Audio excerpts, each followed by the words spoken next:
Weekend edition. Vihiga Governor Wilbur Otichilo defends Vihiga development record after budget report that listed Vihiga County among counties that spent zero funds on development during the first quarter of the 2025-2026 financial year.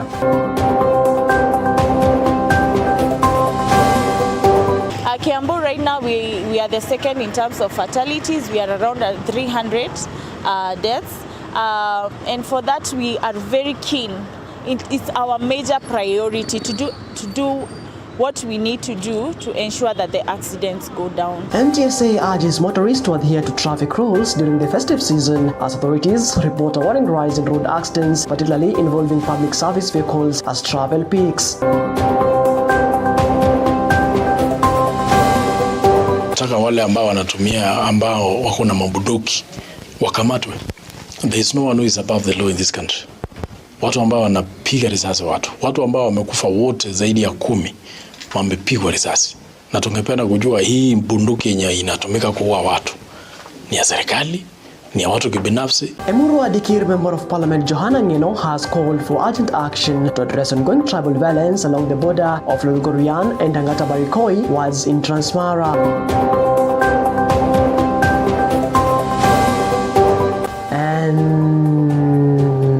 Isiolo stakeholders push for county referral pathways to tackle gender-based violence. Alright, we're live across the social media platform that is on Facebook, on YouTube, and as well you can send us your feedback to our SMS line, that is 23059. My name is Macharia and EBN Weekend Edition starts now. And traffic congestion has increased on major highways across the country as Kenyans travel to different regions to celebrate the Christmas festivities with family and friends, raising concerns over road safety during the busy holiday season. Authorities report a worrying rise in road traffic accidents, particularly involving public service vehicles as travel peaks. Now, emergency respondents say they are increasingly overwhelmed by the number of crashes and fatalities recorded in recent weeks. Now, with this year registering a higher death toll compared to previous festive periods. Motorists have been urged to exercise caution on roads, reduce speed, avoid driving under the influence of alcohol, and strictly observe traffic rules. Police have assured the public of heightened patrols and a constant presence of major roads to ensure compliance with traffic regulations and protect lives. Medical experts have also sounded the alarm over the nature of injuries sustained during road accidents. Dr. Daniel Sombas from the Mike Referral Hospital in Thika said most accidents victims suffer head, chest, and internal body injuries, some of which may not be immediately visible. Kiambu, right now we are the second in terms of fatalities. We are around 300 deaths, and for that we are very keen. It's our major priority to do what we need to do to ensure that the accidents go down. I've already put in measures even before the festive season. We had 2 major multi-agency road shows that we were able to map out the risk areas. We were also able to see what can be done. We were in conjunction with Kenha, Kera, Kura, Red Cross, and Namata. We were also able to sensitize quite a number of pedestrians and boda riders and cyclists and other motorists on that area. Msimu ambao huwa tunapata ajali mingi ni msimu ambao wa Krismasi na wakati ambao kuna sikukuu. Hii ni kwa sababu watu wengi huwa wanasafiri kwenda nyumbani. Huu ndio pia wakati ambapo watu wanatembelea marafiki, na huwa inafanyika sana sana pia kwa sababu gari mingi za abiria wako na clients wengi kushinda the number gari ambazo zinapatikana. Na hii ndio sababu ufanya wa madereva wa abiria wa gari za abiria waende mbio sana, kwa sababu wanataka kuchukua watu wengi na capitalize na profits. So hii ni msimu ambao ajali mingi hufanyika, na tungehimiza Wakenya waweze kuendesha gari polepole na wazingatie kanuni za sheria za barabara na waheshimu wenzao katika barabara. Ajali mingi kuumia, maumivu sana sana huwa ina affect kichwa, kifua na tumbo, na zile mifupa mirefu za miguu na za mikono huwa zinavunjika. Na nilikuwa nataka kuisisitiza, ukipata ajali kuna zile vitu ambao unafaa kuangalia ndio ujue umeumia ama hujaumia. Moja ni kama unatokwa na damu yenye unaona na macho, ni vizuri uende hospitali ndio hiyo kutokwa na damu isimamishwe. Ya pili, unaweza kuwa unatokwa na damu ndani yenye haionekani, kwa tumbo, kwa kifua na kwa kichwa. Hii ni vizuri uende upigwe picha ndio uambiwe uko sawa ama uko sawa. Appreciate that there's a lot of travel. My request is to ask Kenyans, please, tuwe watulivu. Let's use the roads for the purpose they're intended. Don't overlap. Just follow the law, follow the road signs, keep to the speed signs, and we'll ensure that any blockages are handled as fast as possible. We are working very closely with the National Police Service. All right, now moving on to some story that has been making headlines, and the Murwa Dikir Member of Parliament, Johanna Ngeno, has called for urgent action to address ongoing tribal violence along the border of Lolgorian and Angata Barikoi wards, that is in Transmara. Now speaking after visiting victims admitted at AGC Tanwek Hospital in Bomet County, Ngeno emphasized the need for immediate disarmament of illegal firearms in the region. He further urged that holders of licensed guns undergo fresh vetting to ensure public safety. The MP appealed to Interior Cabinet Secretary Kipchumba Murkomen to take charge of the security situation and to the Ministry of Lands to expedite resolution of long-standing land disputes that have contributed to the clashes. Tunataka wale ambao wanatumia, ambao wako na mabunduki wakamatwe. There is no one who is above the law in this country. Watu ambao wanapiga risasi watu ambao wamekufa wote zaidi ya 10 wamepigwa risasi. Hakuna mtu ameletwa hapa ama mwenye amezikwa ati kwa sababu alikatwa ama alipigwa mshale. Wote walipigwa na risasi. Na tungependa kujua hii bunduki yenye inatumika kuua watu ni ya serikali, ni ya watu kibinafsi, ni ya serikali gani? Kwa sababu tunaambiwa kwamba kuna watu ambao walipewa mabunduki labda wako na license ya kujisaidia kuchunga mambo yao. Lakini kama hiyo bunduki imekuja kutumika kwa vita, tunataka hizo mabunduki zichukuliwe, zirudishwe, sifanyiwe kama ni vetting. Tena wale ambao wanataka, kwanza serikali ichunguze vizuri wale ambao walikuwa nazo walitumia kwa njia gani. Right, at the same time, police in southern Transmara have arrested 2 individuals, including Lolgorian ward representative, that is Michael Seme, over the alleged involvement in ongoing clashes in the Angata Barikoi area, which have pitted 2 communities against each other. Now, Transmara County Police Commander Eric Telema confirmed that Seme is currently held at the station while security agencies continue to search for 2 other suspects who evaded arrest that was on Monday evening.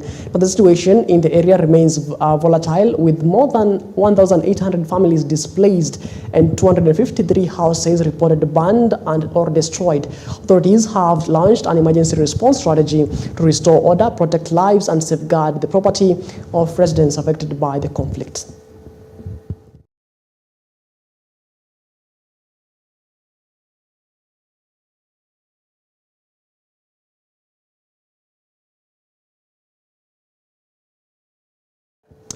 All right, moving on, the clergy in Narok have condemned the ongoing ethnic clashes that is in Angata Transmara, urging communities to embrace peace and reconciliation as families flee their homes. Now, speaking during a public gathering, the religious leaders called on residents to settle their differences amicably, emphasizing that violence based on ethnicity is unacceptable in today's society.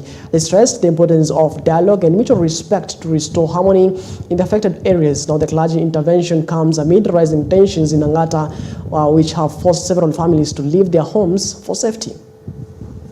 Christmas inamaanisha upendo. Yesu alitoka mbinguni kwa sababu ya kutupenda, akaja hapa duniani. Na nilikuwa leo nanena jambo hilo kwamba tutafute amani. Kama Kristo alitoka mbinguni, akaja duniani kutafuta amani, je, mimi ni nani na wewe tusitafute amani? Kuna vita tunaona katika mitandao na katika runinga. Tunaona vita pale Transmara.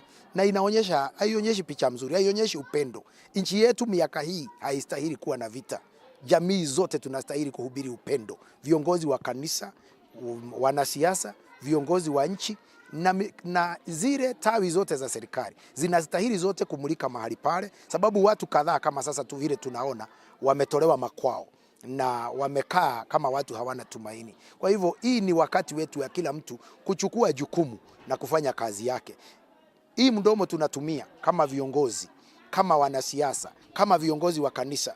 Mdomo hii katika Bible inasemekana ulimi ni kiungo kidogo, lakini kinaweza washa moto hata katika nchi. Kwa hivyo tutumie maneno yetu vizuri, tuchukue jukumu kutumia ulimi vizuri, kuhubiri amani na kuhubiri upendo. Kwa hivyo hii mambo tunaona haifai wakati huu. Tumekaa sana katika nchi tukiyaona na hatutaki kuyaona tena, hasa kama watu wa imani. Kwa hivyo watu wapendane, upendo wa Kristo uwe kila mahali na nchi yetu iwe na Christmas iliyojaa amani na kuwe na mambo ya kutuliza hata vita tunazoziona, na kutoka hapa tutashukuru Mungu sana tukiingia mwaka mpya kama watu wanaopendana. Jamii zote za taifa hili tunastahili kuwa kama kitu kimoja. Kwa nchi yetu tuna decree ya kwamba kuwe na amani. Hata katika msimu huu wa Christmas tunahitaji amani, ili familia wanaposherekea pamoja na kwa umoja kuwe amani. Hata kwa kaunti yetu tuwe na amani. Pia kwa ajili wakati ni usafiri tu, there is a lot of movement, kutravel kwingi, na ni kuhimiza hata wahuduma hawa ambao wanasafirisha, drivers wetu, pilots wetu, kuwa waangalifu. Hakuna haja ya mbio. Right, now let's talk matters politics. And Vihiga Governor Wilbur Otichilo has defended his administration following a report by the Control of Budget that listed Vihiga County among counties that spent zero funds on development during the first quarter of the 2025-2026 financial year. Now, speaking in response to the report, Governor Otichilo dismissed the findings, saying they do not accurately reflect the country's activities during the period under review. He maintained that his administration undertook several projects across the county and questioned the basis on which the figures were compiled. The governor said the county government will conduct a midterm review in February next year, which he noted will comprehensively outline Vihiga's development achievements and provide clarity on the utilization of funds, the public funds. And the Control of Budget in her latest report raised concerns over financial management among the county governments, highlighting Vihiga as one of the counties that spent only about 2% of its developed funds on development. Hata saa zingine mnaona Control of Budget anasema kwamba kwa miezi 3 ambao tumekuwa na mwaka huu wa kifedha hakuna kitu yote Vihiga imefanya. Lakini ukweli wa mambo ni kwamba tumefanya maneno mingi. Kwa hiyo miezi 3 ambao Control of Budget ameleta ripoti yake, that is July, August and September. Hiyo ndio wakati ambao tunafanya tendering. So wakati huo huwezi fanya maendeleo. All right, moving on, a section of religious leaders in Busia County has questioned the national government against hastily implementing major economic reforms, warning that such actions could increase the burden of ordinary Kenyans. Now, speaking on behalf of the Kenya Council of Churches and other faith-based organizations, Bishop Hudson Denda expressed concerns over the continued loss of public resources due to the corruption. Now, he noted that these resources could otherwise be directed towards improving the livelihoods of citizens. The Clergy have urged President William Ruto to prioritize urgent economic challenges facing Kenyans, including the rising cost of living and unemployment, before pursuing ambitious long-term development goals, such as the plan to transform Kenya's economy to resemble that of Singapore. Swala mbaya, lakini ni vizuri tujue ya kwamba Singapore haikujengwa kwa siku moja. Maana tukitaka kufanya kwa haraka sana, tutabebesha Wakenya mzigo mzito wa uchumi na tujiwekee madeni mengi ambayo yatasukuma Wakenya. Ni swala nzuri, lakini lisipelekwe kwa haraka sana, lisije likageuka likakuwa mzigo kwa nchi. Na tunaambia serikali ya kwamba pesa ambazo zinaingia kwa ufisadi kwa hii nchi ni mingi sana, na kama zingetumika vizuri na kuchungwa, zingefanya hayo maendeleo ambayo serikali inapendekeza. As we have always said, the church is already regulated and there is no need for further regulations. If the government continues with this process, we want them to know that they are forcing it on us and we are not accepting it. All right, moving on, property owners and developers in Kiambu County have called on the government to reduce taxes and levies on construction materials to make housing more affordable for Kenyans. Now, the appeal was made during the handover ceremony of over 30 completed houses along Kenyatta Road in Kiambu.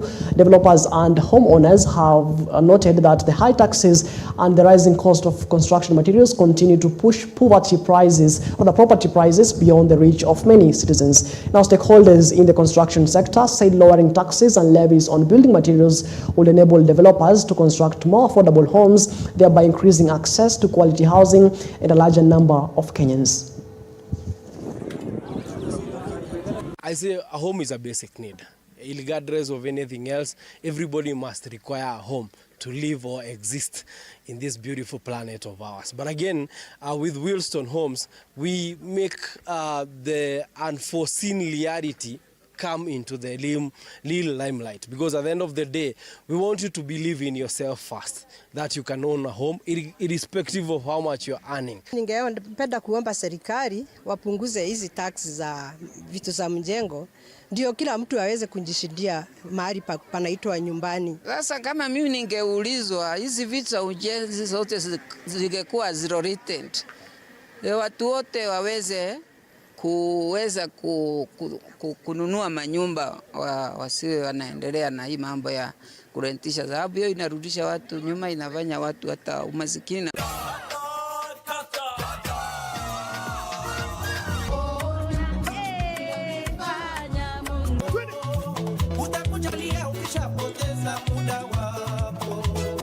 Siingie pale hapo ni hapo.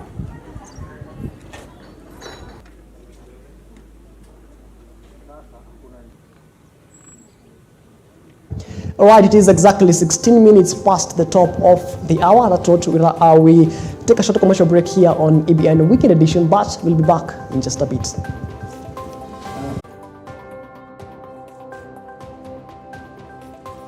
All right, welcome back to the program. Moving on, more than 60 families in Gakoe village, Shamata ward in Daragwa constituency, that is in Nyandarua County, have been connected to electricity and a rural electrification project valued at 44 million Kenya shillings. Now, the project is part of a wider development initiative being implemented in the Daragwa constituency to improve access to essential services and stimulate economic growth in rural areas. Now, residents living around the Lake Olbosat region welcome the development, saying the area had lagged behind in infrastructure and social amenities due to years of neglect by previous administrations. Beneficiaries noted that the lack of electricity had limited business opportunities, education outcomes, and the overall development. Take a look.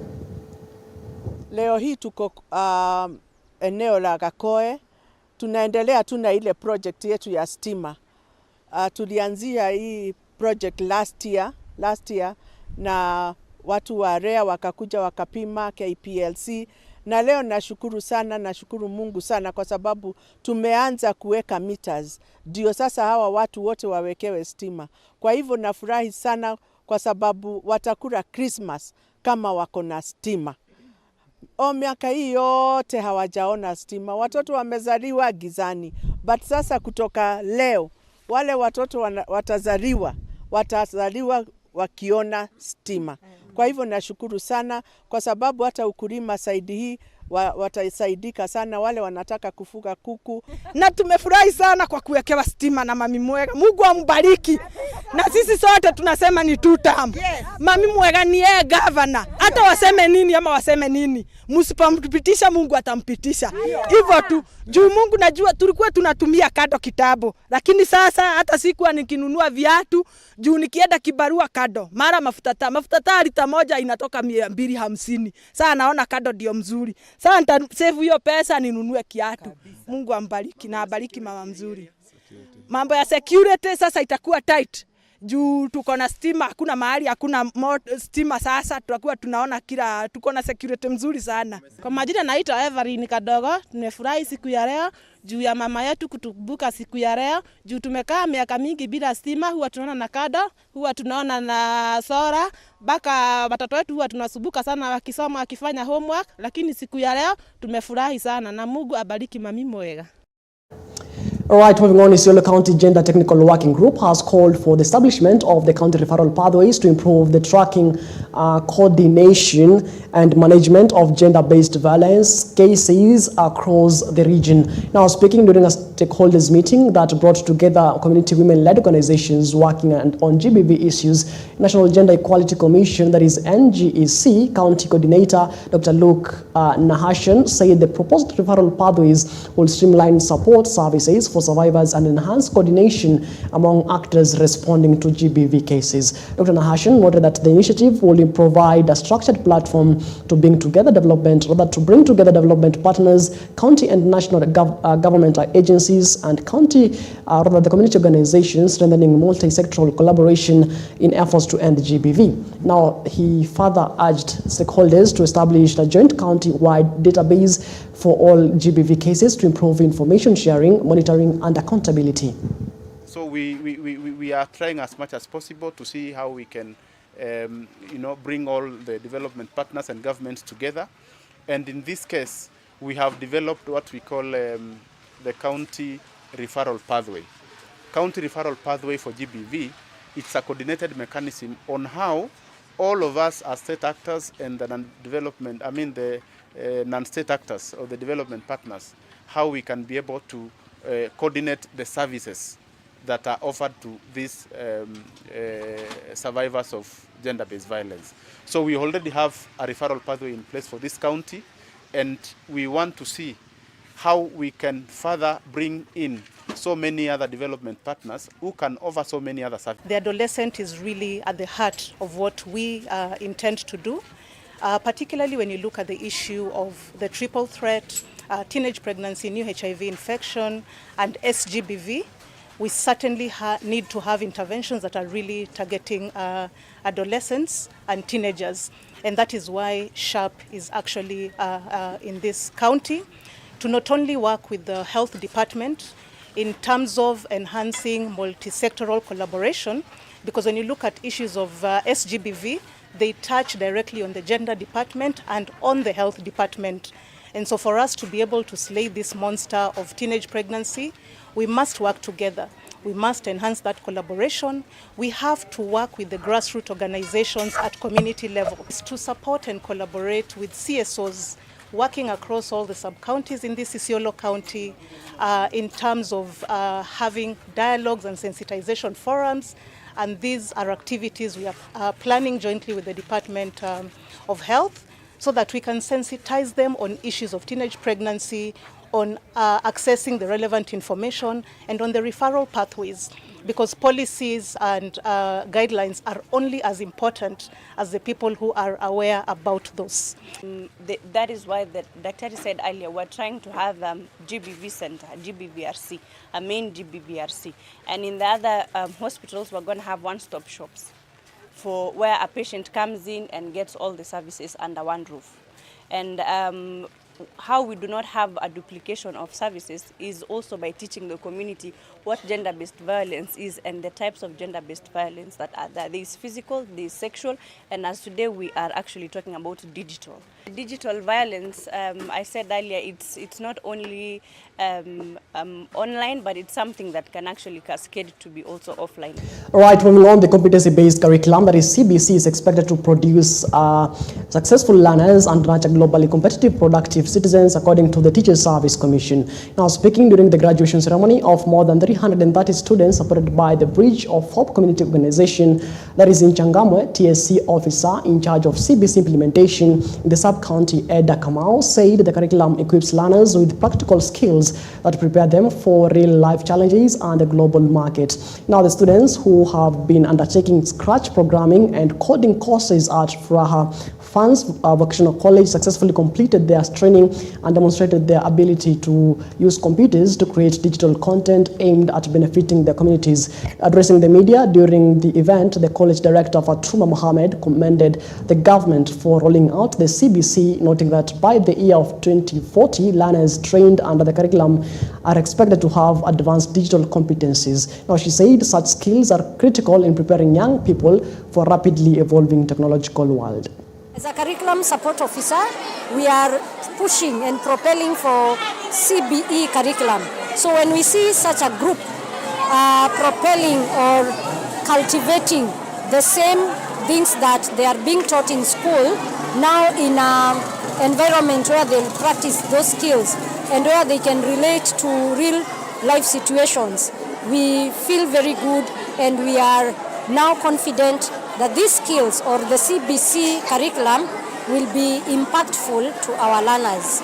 So we are hoping and wishing our students all the best, and we are hoping that they will gain more skills, more knowledge to be future global citizens who will contribute to the economy of the country and at the global level at large. Imani hili lengo ambalo tunalo sisi, hawa watoto tukiwashika kuanzia sahihi tukienda nao inshallah, lile lengo letu litatimia kwa sababu sisi tuwapangia kwa 2040.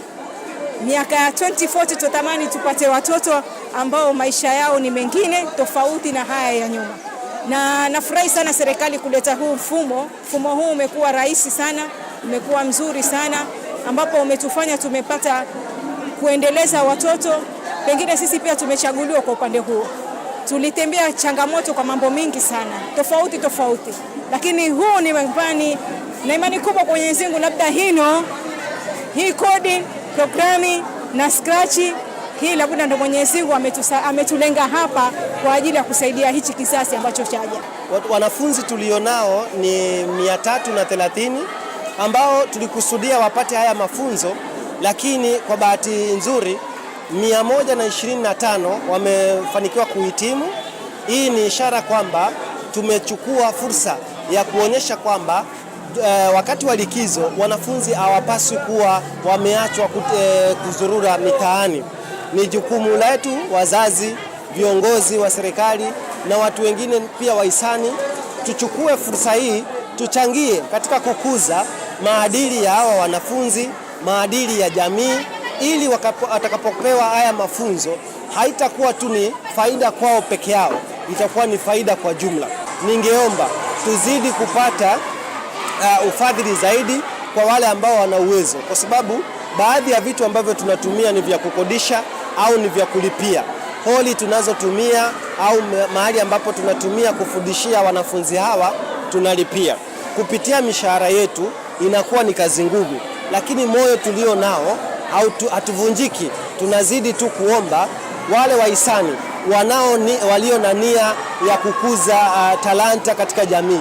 Tunaomba mje mtushirikiane na sisi ili tuendelee katika kueneza injili ya faida za mafunzo hasa ya kompyuta. Alright, it is exactly 33 minutes past the top of the hour. Many thanks, of course, keeping me company until this particular minute. My name is Macharia.